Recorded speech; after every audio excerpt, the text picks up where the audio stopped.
ఎప్పుడన్నా మీకు ఈ మాటలు వస్తున్నాయా? What is the use of praying? I prayed and of nothing is happening. ఏం జరగట్లే, ఇంత ప్రార్థన చేసా ఏం కలగట్లే, ఏ ప్రార్థన చేస్తానన్నా దేవుడు జవాబు అవ్వట్లే. దేవుడు అంటాడు విసిగిపోవద్దు, ప్రార్థన చేస్తూనే ఉండు. నాట్ లూజ్ హార్ట్, హృదయాన్ని కోల్పోకూడదంట, అలసిపోకూడదంట, వేసారిపోకూడదంట. ఇంకెన్నిసార్లు ప్రార్థన చేయాలి? ప్రార్థన చేసి ఏం ప్రయోజనం? కానీ నువ్వు ప్రార్థన చేసేటప్పుడు నీ ఉద్దేశం ఎలా ఉండాలంటే దేవుడు కార్యం జరిగిస్తాడు, కార్యము జరిగించాలి. ప్రే విత్ ఫెయిత్, విశ్వాసముతో ప్రార్థన చేయండి అనేది యేసు ప్రభు చూపిస్తూ, ఈరోజు ఎంతమంది నిజంగా మీరు దేవుని దగ్గర ఆగక అలియక వెళ్ళి ప్రార్థన చేస్తున్నారు?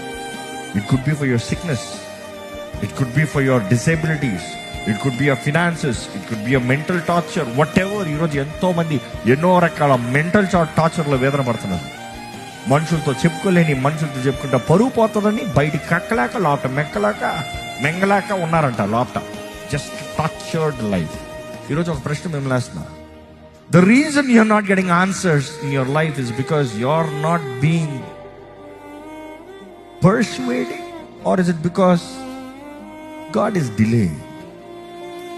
దేవుడు ఆలస్యం చేస్తాం కాదు. అక్కడ నువ్వు దివారాత్రులను అడగలేదు కాబట్టి ఆయన త్వరగా చేయలే.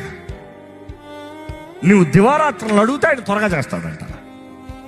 If you are persistent in your prayer life, God is saying నీకు త్వరగా జవాబు వస్తుంది.